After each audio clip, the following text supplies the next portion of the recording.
What's the best type of energy today? ATC? Pilots? Flight attendants? Aviation jobs? How do we promote these positions? Who only takes 3 baths in their whole life? All this next on Cabin Pressure with Sean and G. Prepare for takeoff.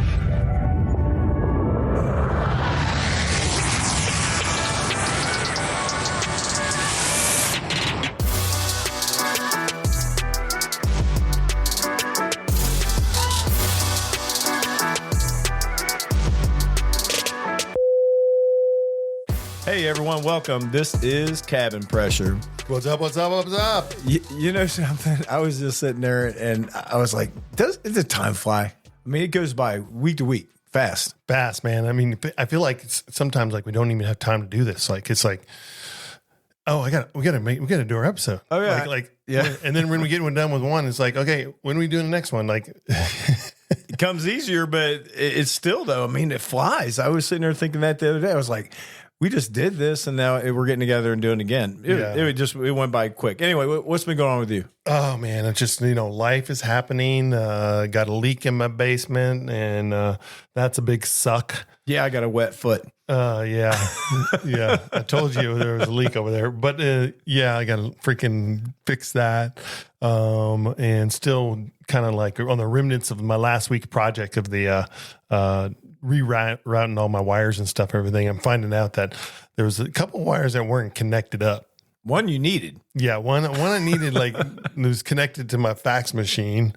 For those that have fax machines in the world. That shit always happens, right? You're running shit, and then you're like, the one thing that you did need, you didn't run. Yeah, I mean, but it takes a while before, like, you get to that point where you recognize, oh, crap, I need this. Like when you're ready to hook it up. Yeah, when you're ready to hook it up. And then on top of it, I got the compound finding that I had a leak. So, that shit's always fun. Life, it's life and all that stuff, just trying to, we're still on the move with the in-laws and stuff, handling, I got a sick father-in-law and, working on trying to get him back to health and stuff. But my man just turned, on Groundhog's Day, turned 94 years old. Wow. 94, man. That's great life. I'm just wishing I could get there. Like wondering if we will. Dude, it's a big if. It's a big if. And hopefully you'll remember it. Yeah, I mean, reflecting on this stuff, like you're talking about, like, life and all this stuff, and you start thinking about all these different ideas and stuff about life, and like you have kids, like I don't know if they all like you, but you have kids. Well, that's a common theme. They're learning to like me now because they're a little bit older. So when they were younger, they probably didn't. Yeah. But my youngest, actually, it's funny you just said that because just the other day, he's actually visiting me right now, Jackson. Oh, yeah? Yeah, he came from Vegas with his girlfriend, came home to introduce her. But the funny part of it is he was talking the other day and he said, I'm not liking growing up very much. Oh. He's got to pay for stuff. You know that song by, who's the Ain't It Fun? Yeah. That song, Ain't It Fun? I always think about this generation, ain't it fun to be a, adult? Well, they start realizing, you're paying for their cell phone, paying for their insurance, paid for their car, they still got their health, medical, and dental, vision, everything. I still got a nephew. Like, I mean, they hang on until they can't. Exactly, right? They do. I mean, you can't blame them. I mean, seriously, it costs so much money. You can't blame them from hanging on. Yeah. Wait. Let's back this up a little bit. Did you have an option? Nope. There was only option A, get your ass out there and make it for yourself. But see, that's a different world. We talk about that. It's a different world, man. And I'm not saying that it's good because, I think it's bullshit. Yeah. It's not good. When you look at these kids and you don't see anybody play outside, you don't see any of that. Interaction is not anything. Hell, they text each other. They don't talk. They can't even look at each other in the eyes. It's all bullshit. Yeah. I mean, I have some, like, so I have a few great nieces and stuff, and like they're like in that grade school area still, and those kids love to play outside. Like it is amazing. Like out of all of them, and they're all girls, and they just love to be outside playing. They want to be playing basketball, foursquare, whatever, whatever they're entertained by it, sports. But out of all of them, like only one of the girls are like hooked on video games. That's amazing. Yeah, it's amazing because I mean it's back to what I was saying. It's like it's the parents. Like you grew up in that era, like saying, hey, did we have a choice? I didn't have a choice. I mean, when I turned 17, which I graduated high school at 17, and it was like, you know what? My parents were like, they didn't tell me get the hell out of the house. Yeah, but Sean, we had Pong. Come on, man, dude. We had table tennis. Dude, we didn't even have that at my house. I didn't even have that. Pong had just like it was like an old game. We were just into Atari then. Atari and Commodore 64 was the area when we graduated. But anyways, I mean, it's just amazing how the generations are different because I didn't have that choice to stay at home. And I mean, if I would have had the choice, and I know you and I both, if we had the choice, I would have stayed at home. But yeah, and I get that, with the kids, and I can understand why they do hold on. I understand that. We grew up in a whole different generation, and I can tell you this, ours was way better. I don't care. Well, I mean, here is what I think about this thing. It's like morally, ethically, work ethics, all that stuff involved into it. Like I feel like our generation is more responsible. It's just like, is not to say that like new generation kids, there's a lot of responsible kids out there. A lot of kids are doing good stuff, but an overall, if you like blanket that era or that generation, they're just like, they don't have a lot of responsibility. They just don't want it. They don't want it. But they end up having to play catch up, though. They do, because it's life, right? I mean, eventually you have to buy a house. You got to do things. So you end up playing catch up. Yeah, get a job. Got to have your place to stay. I mean, one of my big things my big thing when I grew up was when I was leaving the house. My biggest fear was, what am I going to eat? I still think of that, man. I'm like, what am I going to buy? Before I left the house, like one of the skills that I made sure that I knew how to do was I had to learn how to feed myself. Like I had to cook. Well, both me and you, dude, there is no question. Both me and you cook. There is right. I mean, we're going to eat. We eat. I mean, that was a big worry of mine when I was in that age. It's like, I wanted to make sure that one, I had a place to, figure out where I'm going to live. And a big two, what am I eating? Because I want good food. All right, real quick before we move on from this staple thing. If you're just saying right that, just real quick, what would be your staple food that is going to be in your kitchen? In my kitchen all the time? Yeah, all the time. Staple. I mean, come on, quick, go to. Steak is my staple. Now, I knew that was going to happen, right? Mine is peanut butter and jelly.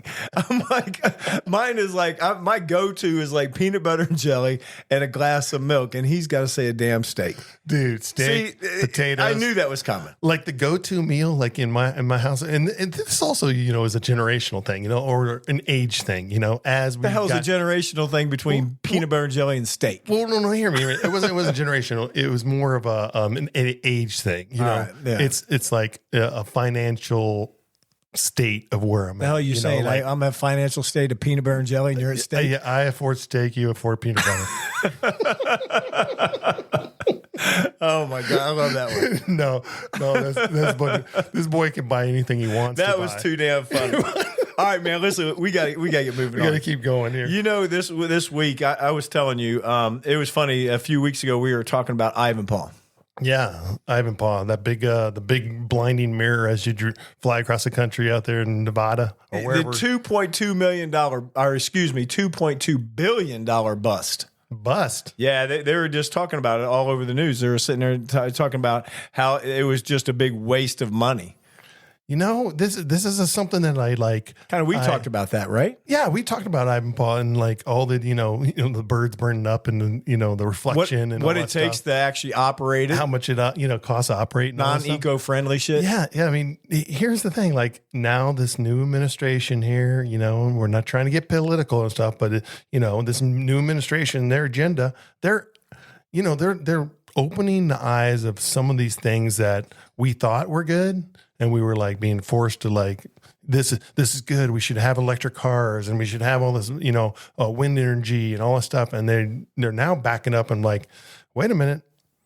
Is this really productive? Is this really, giving I just thought Ivanpah was kind of ironic. We were just talking about this a few weeks ago, and then it was all over the news about how it was a $2.2 billion bust, and all the wildlife and what they had to destroy to make this, all the birds that died, all the non-eco-friendly products that it takes to operate this to have a big steam engine, basically. It's still there. So they're going to shut it down. Now you got a big old. Then what you going to do with it? Ecological mess. A big bunch of mirrors. What the hell are you going to do with a big bunch of mirrors, man?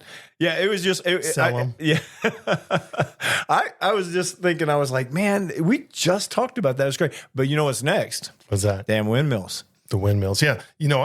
I've never been a fan of the look of the windmills. Like the first time I ever saw a windmill. Do you remember like the first time you ever saw like one of those wind farms? When I was flying, actually. Yeah, you're flying. We were flying in. I remember coming into Palm Springs. Yeah. When you're coming in arrival you pass this huge wind farm that's right there on the side of the hill. And I mean, it's just like hundreds and hundreds of. Could you imagine what it sounds like? I don't know if there's like a huge sound to those things. Yeah, there is. There is? Yeah.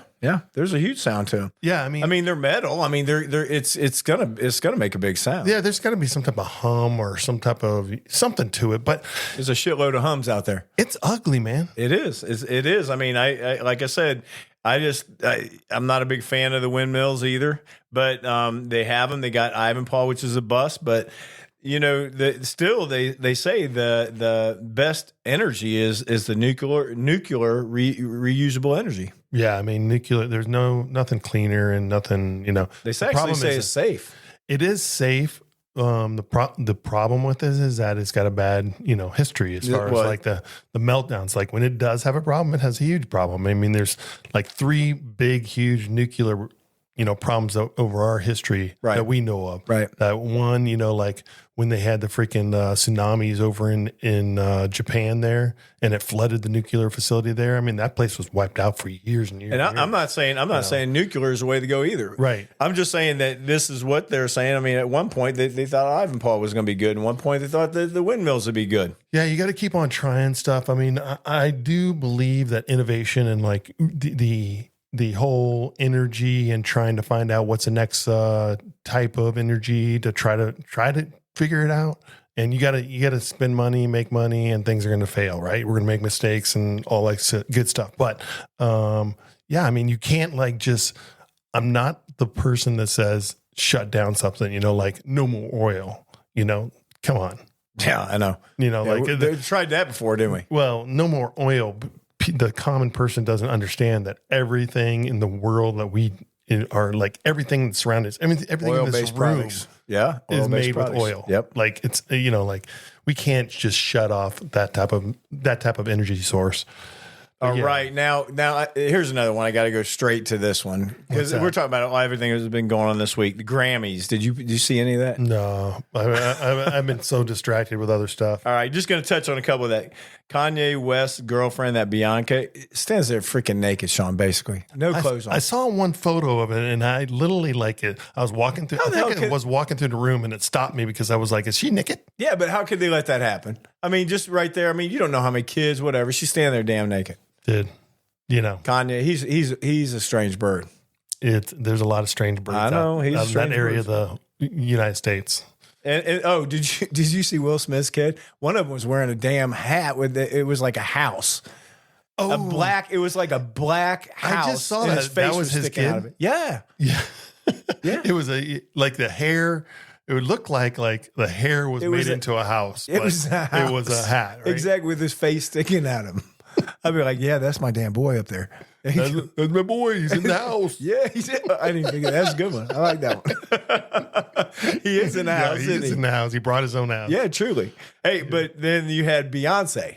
Beyonce, man. Country music winner. Record of the year. Country. Beyonce. Dude. First of all, I'm reflecting on last year, and all I can remember is that her singing that one freaking country song off How in the hell did Beyonce win country music? maybe the cover of the album. This is pretty So hot. it was going around that George Strait won hip hop. Yeah. And then Tay sat there with a big old goose egg. Goose egg. First of all, how is that even possible? I have no idea, man. The Tay rage last year was out of it was so astronomical. I've never heard of any star that was of this level right now. I mean, since the Beatles, it was that huge. I mean, every country, every Could you imagine being her sitting there going, okay, I'm 0 for 5 right now. I got one more. I'm walking up this one, right? Well, and during the tour, she put out a whole new album. Yeah. She added an era to the Eras tour. But then you went 0 for 6. 0 for 6. Not a good night. She can't win every time. She didn't win at all. They proved that to her. Also, with this accident that happened this week, what brought to light was air traffic controllers. Yeah, you know what? This is an interesting thing. When I was a young buck and I was down in Louisiana at one point in my life, I had this regular customer came in. He was an ATC guy, and he was trying to talk me into becoming an ATC. And I found the whole thing was very interesting, but at the same time, it's people that do ATC. I mean, it's a special person. You're like a cubicle. You're constantly looking at a screen. I mean, to be locked in, you're talking about locked into a screen, and then you're trying to. You ever play that game, that little ATC game with the planes coming in from all the different sides and stuff like that? I could not imagine. There's a game out there that's on your iPad or whatever. You can do it on your phone, and planes come in from all different directions on the side of the screen, and then you got to take your finger and you got to hit the path in of where they're going to land, and you had to keep them from crashing and stuff. And that's basically ATC. I mean, they're not drawing their fingers on the screen, but it's that's what they're doing with all these, channels and stuff. And to imagine the amount of tension that you have to put into the job is just wow. Well, what they brought to light though was the how they're understaffed, how understaffed they are, because there's nobody that wants to do that job. 3 years. I mean, first you go. I think the certification is 3 years, but then there's only they said that they only take 60%. Right. There's 40% don't even make it. Yeah, there's a huge washout rate to it. I mean, that's what the guy was telling me down there when he was trying to get me to do it. He was like, I think you'd be good at it. He goes, you should try it and all this stuff. But then also they have a very short career length.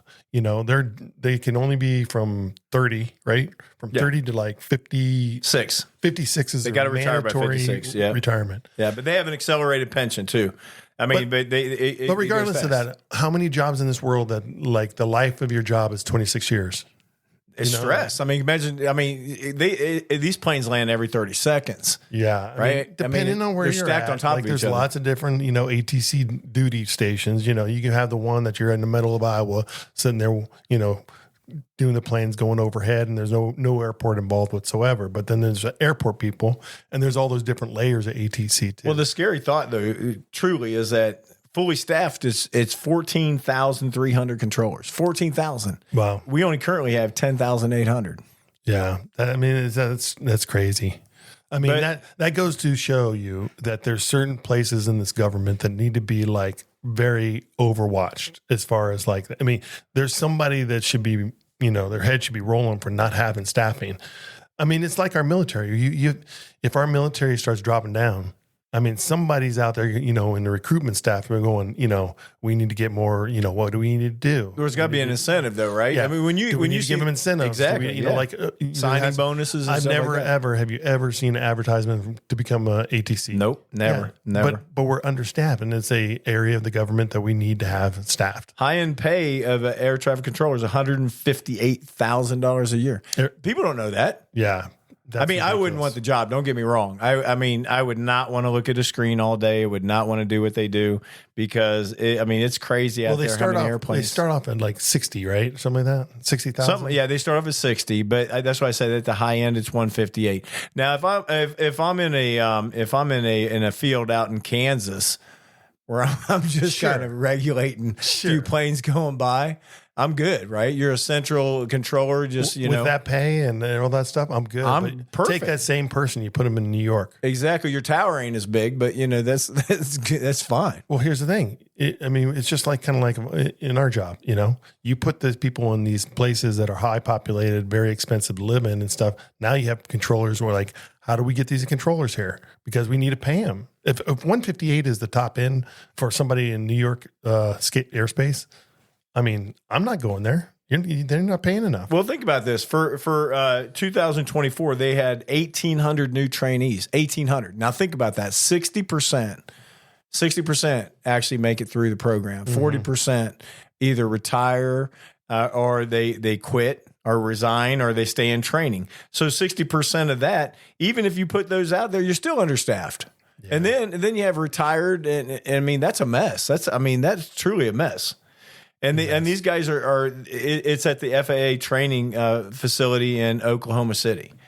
And, they're required to pass an assessment test, a drug test, a personality test. Could you imagine that? Like, why? I don't know. I mean, your personality sucks. Well, you're talking to people all day on radio. Yeah, I get. Oh, that's true. But how would you consider the personality though for that? There's personality there. Like, it's funny. Like, just in these like, brief. Hey, what you doing out there, buddy? Well, you've been in the cockpit before when they're talking to ATC. So, depending on where they're at and where they get, like, if you're in that station that you were talking about, like out in the middle of freaking Iowa, Kansas, wherever, and you're not, you got just planes flying overhead that you're kind of like monitoring, then they might have a chance to be able to have a little bit longer, talking than just a brief statement. All right, so that covered the personality part of it. You have to have a medical and a physical. You have to be fingerprinted, and you have to have a background check, which is definitely a must in that job. Yeah, I would think drug testing and background check is like a no-brainer. But that's one thing that I think that you're absolutely correct is they have to start giving some incentives, especially even in the high schools, man. Let the kids know that there's jobs. When we was in high school, did you ever know about any aviation jobs? Truthfully, no. I didn't know shit about with any aviation jobs. No, there's never. I told you that before. There was a dude in our era. It was all about manual labor stuff. Like people come in, come and be a plumber, or be like high end, what you're doing, talking doctors and lawyers and things like that. Higher education positions, or it was all manual labor type of things. Come in, be a, welder, go in the military, right? Be a soldier. Catch these kids before they go to college because they waste all their damn money in college. I mean, why not catch them? Because you might have some kid that goes, that shit is really interesting to me. Yeah. Right. And then he thinks that at a young age, he can go, do, whatever the training he needs to do and get that job. Yeah, I mean, one of my big things now, like as far as my what is it, like? I wouldn't say pledge, but just like I think that more corporations, more jobs, the government, everybody should be giving these educational and any type of life growth possibilities.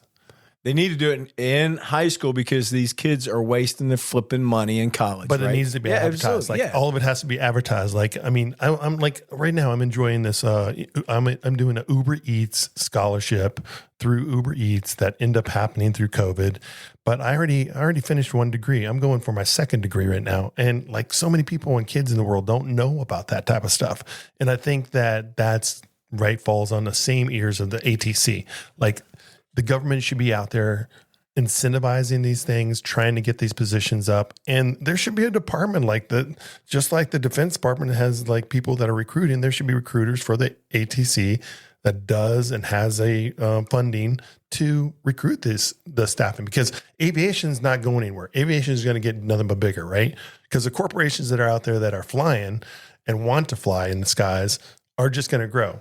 I think one of the biggest problems that we have in the schools today, one of the biggest problems is exactly that, is that there should be some class at some point in time for maybe juniors and seniors where they discuss potential jobs after high school take an hour of the day, because they're learning. I mean, sure, they're being educated throughout the day, but why not sit there and educate these kids on other opportunities instead of just thinking, well, they're going to know. They're not going to know. So why don't we educate them? So when they do, they leave high school, they're like, hey, I've got a plan.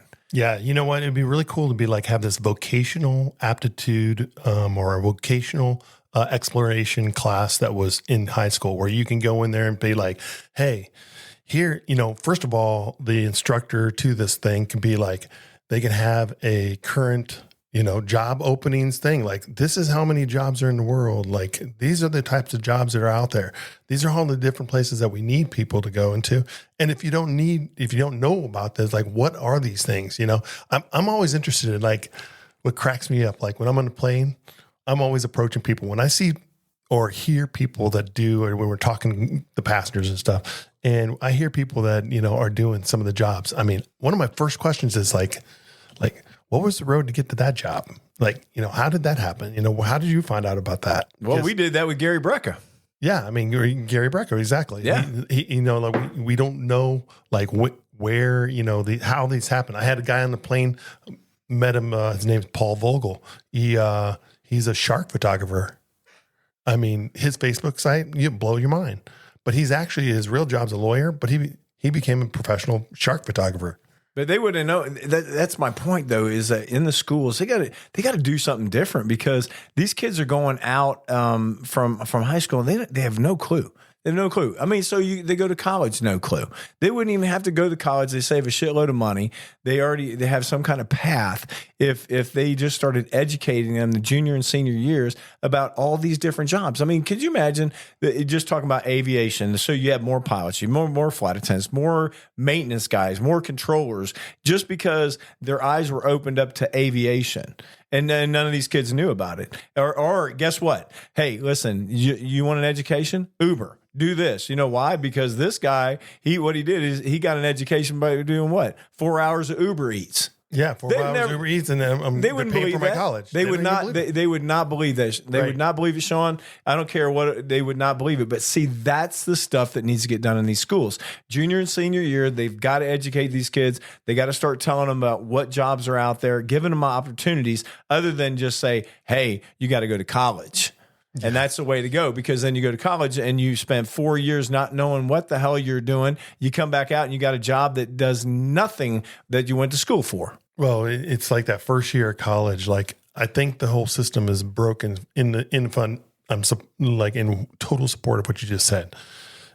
There should be some type of vocational career path, education of just not the people that are highlight jobs in our world, in our life. Like, like the normal traditional things, grow up, be a doctor, be a lawyer, whatever, all these different things. There's just so many career paths that people can take that people aren't aware of. And that people might be very interested in. I mean, I'm an explorer. Like, I like to find out and learn all kinds of stuff. I'll be learning the rest of my life until the day I die. But it's like, there's a lot of kids out there that are like that too, that they want to explore and find out about the world. But because they're in this area of life, or they're what's the word I'm trying to come up with? Like the bottlenecked or secluded from that experience, they don't know. You don't know what you don't know. Exactly. And I was watching this program the other day, and they were talking about this woman. She's one of the richest women in the world, and her business is construction. You wouldn't think that, right? But she's one of the richest women in the world. Someone told her there's a shitload of money in whatever the construction part she was. It was actually in a lot of the products and stuff that they use, and a lot of the equipment that they use. But one of the richest women in the world, someone told her you can make a shitload of money doing that. But see, these kids, like I said, they're in high school. They don't know what they're going to do, and no one educates them on the jobs and the opportunities that are out there. And I think that we're missing the boat big time in our country with that. Well, the internet's, I think, also I'm gonna put some blame on the internet, just because of all these get rich quick things that we constantly see. Well, they see one TikTok thing, they think they're going to make that money. I'm going to become this through TikTok, and like it just, they really need to look at like what's the percentage of people that actually are being successful in these platforms. What's the percentage of how much work did they actually have to do? And that's another thing. They think that I'm gonna do this one little thing. And I'll be the next multimillionaire. I'll be a millionaire. There might be a few of them, but you know something? I mean, more power to you. I get it. Don't get me wrong, but the majority of these kids, you got to go out there and you got to get a job. You got to go to work. And if you're really a go getter, hey, you can make millions of dollars doing whatever it is that you do. Just be the best at it. Yeah, I mean, here's a prime example. Like our show right here, we think we're going to make a bunch of money from the show, and we've made 57 cents, right? I love that, man. I told you. I love the fact is that the best one was the ad that we got for like 13 cents. Yeah, 13 that was the best. I said that we had to actually screenshot that and put that on the wall. But that's the fun part. We don't care. We're just having fun. We're having fun doing this, and we if something would happen, great. But it's not going to change me and you. We're going to be the same exactly kind of idiots we are now. I mean, it's not going to change anything, right? I mean, I had to throw that in there because it was funny. Though. Yeah, we haven't split the money yet. It's actually still in the account. We spent that money already. That's too funny. All right, listen. You know what happened this week? What's in that? history? We talked about the few things that happened in history. This was a big one. The day music died, Buddy Holly, Richie Valens, JP, the Big Bopper Richardsons crashed. Bye, bye, Miss American Pie. Oh, my God. There you go. You got it. Everybody remembers the Buddy Holly, Richie Valens, and the Big Bopper. You know what? It's amazing. So I was, when I was growing up as a kid, I was like a big record collector and all this stuff. And, all those different, music. I love music. It was like I just would dive into all this stuff. And so I'd collect all these albums. And so I'd go out, I had my paper route or whatever, and spend my money on albums. And one of my albums that I have still here in my house right now, I have an original album of the first Buddy Holly album. Buddy Holly was it. Oh, actually, all of them were really good. All the people that were on the plane there, Richie Valens, Big Bopper, all that good stuff. It is. I love all that music and stuff. I mean, anybody that listens to the music, doesn't matter what kid, new generation, whatever. As soon as they hear it, they'll be like, "Oh yeah, I get this." And La Bamba, remember the Richie Valens story? That was really good. Yeah, La Bamba. Yeah, that was a great movie. Yeah, man. I mean, it was a sad day. Sad day. It was. All right, give me some fun facts. Oh, I got one. I got the first fun fact. The first fun fact. You're gonna love this one. Shoot. King Louis the 14th, 1638 through 1715. He was so terrified of bathing, he only took 3 baths in his whole life. Oh, disgusting. Because they believe that taking a bath that transmitted disease. Yeah, that was one stinky ass person. That was stank, dude. I mean, think about that for a minute. No, I could still smell him. That would be could you imagine? The pneumonia smell that came off of every ounce of his being, he was Pepe Le Pew. Could you imagine? Maybe that's where they got the whole thing about stinking skunks and stuff. Could you imagine the girl though? This is who you're going to marry, dude. Yeah, that's nasty. That's some stank. Yeah. We won't even get into about stink and all that stuff, but I mean, it's wow. All right, you got the next one. Three baths in the thing. I mean, here's some other fun facts. 2004, this week, in history, Facebook was founded by Mark Zuckerberg. I mean, that's a big, huge. When it first came out, I was like, before Facebook was, what was that? Everyone, MySpace. Yeah. Yeah. So it was like MySpace accounts and all that stuff. That was kind of like the first thing that would happen, and Facebook popped out and thing. And I wasn't a member of Facebook at first. Were you?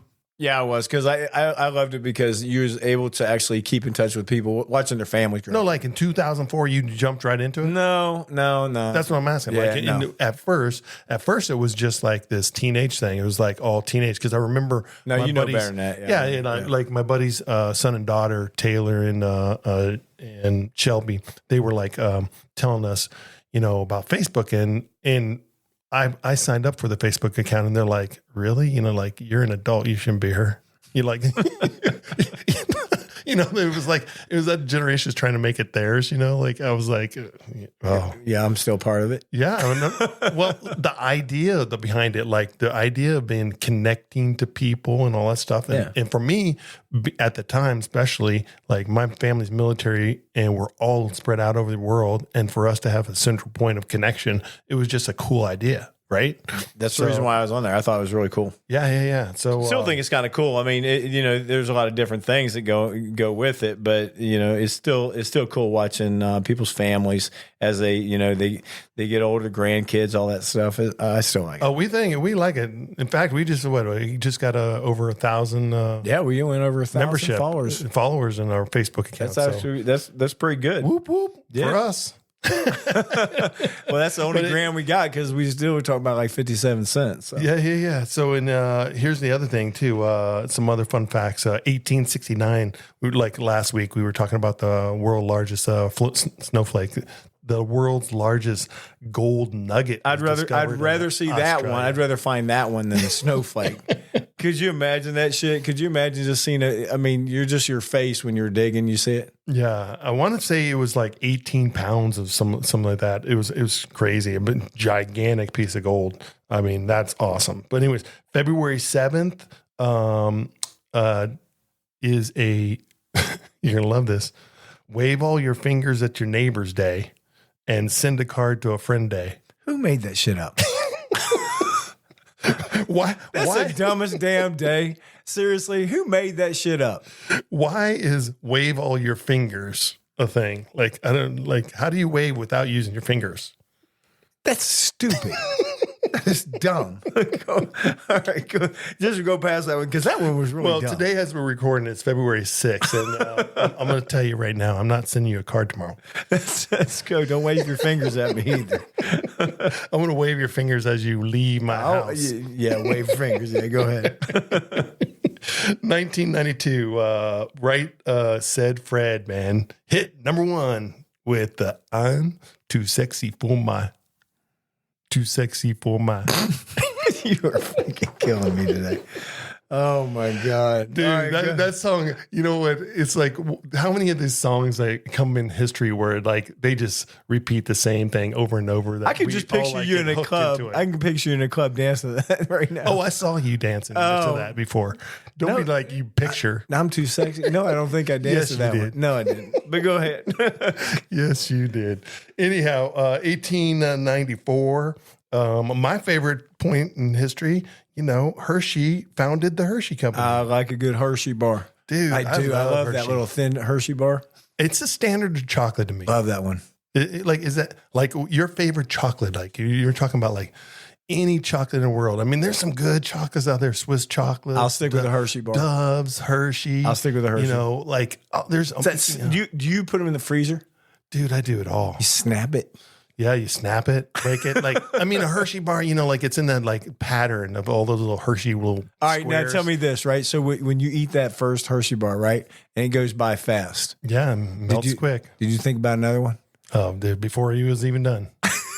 Right? Before it was even done, you're already thinking about putting I'm thinking about the second one, man. I'm looking for peanut butter. I mean, Hershey's is the staple, the standard, gold standard of chocolate, far as I'm concerned.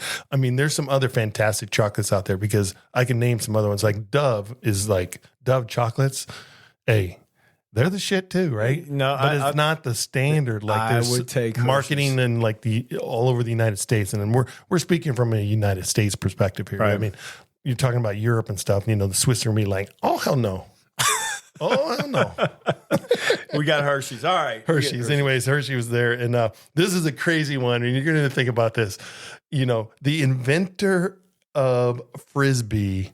Okay. He decided that when he passed away, he wanted to be turned into a Frisbee, and they did it.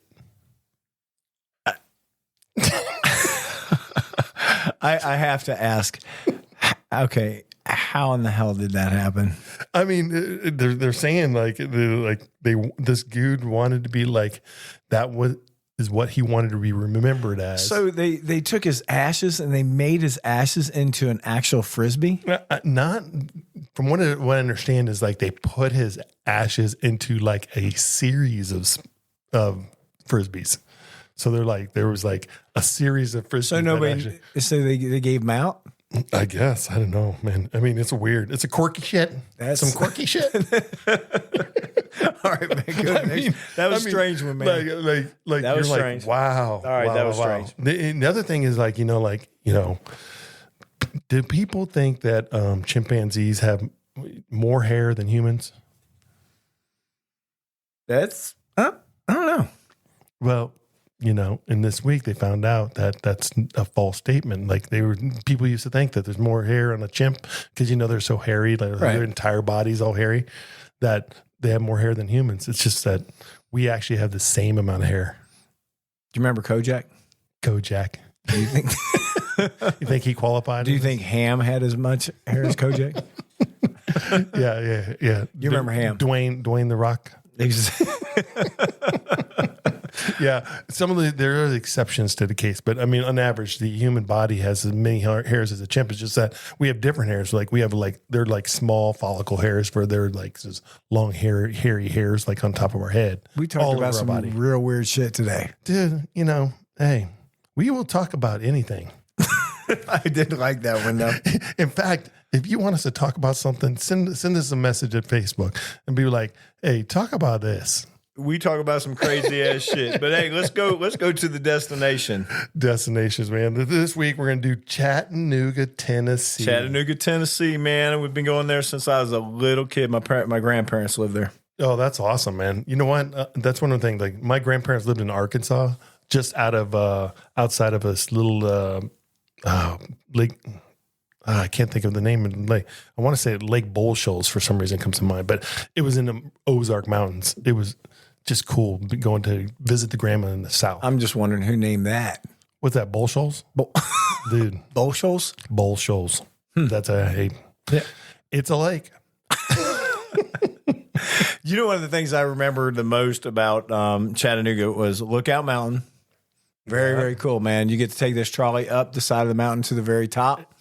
And they have these big high performance binoculars up there. And you can see out those ones that you could like stand on and the binoculars cool. You put the quarter in and you could see for miles and miles. You don't know the hell you're looking at, but it actually seems pretty cool when you're up there. As a kid, those things were everywhere. Yeah. You go into like parks now and I don't know the last time I saw one of those, just thinking about that. It was just something you put a quarter in, put your eyes in there, and you're like, look at that. Dude, and you're like, you don't even know what the hell you're looking at. They had those everywhere, like in the corners of the Empire State Building, like anywhere that was up high, they had those binoculars. You stood on them and you would put the quarter in and you can get so much time to look through this damn things. But as a kid, taking that trolley up the side of the mountain, that was absolutely cool. That sounds cool. Lookout Mountain's super famous. I mean, come on. But the best part of Lookout Mountain, Ruby Falls. Ruby Falls.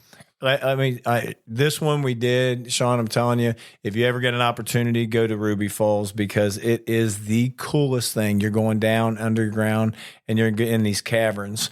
And as you're walking through, you know how they do that.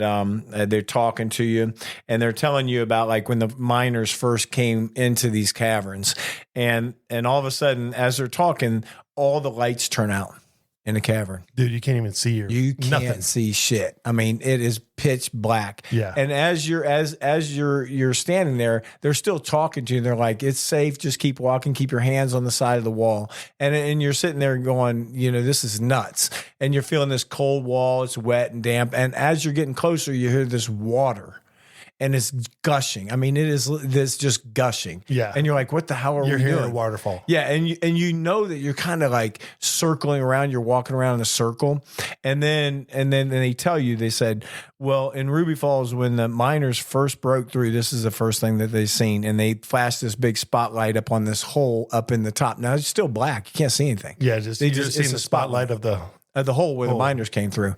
And then all of a sudden they turn the lights on and here's this freaking gusher water coming out of the side of the mountain. And it comes in one hole, goes out another hole.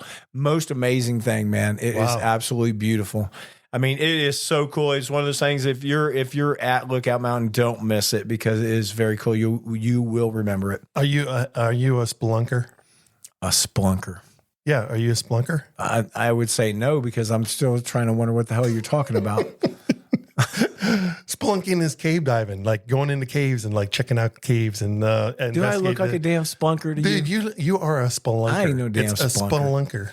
Ruby Falls. Go to it if you're at Lookout Mountain. Definitely go into Ruby Falls. Yeah.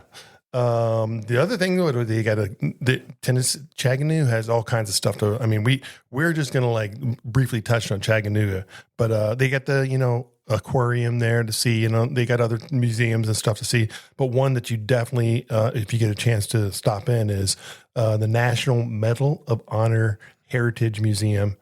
It is wow. Now, I haven't seen that, but I would love to see that. I would love to see it too. I mean, as soon as I saw the pictures and read about it and stuff, I was like, "Whoa, this is like crazy!" That would be amazing to me. It's always interesting to me to see brave valor, the men and women of the country. I don't know.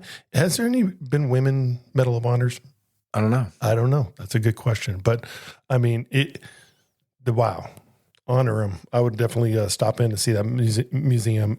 That's our history, man. That is our history. All right, let's go to places to eat. This is you, man. Dude.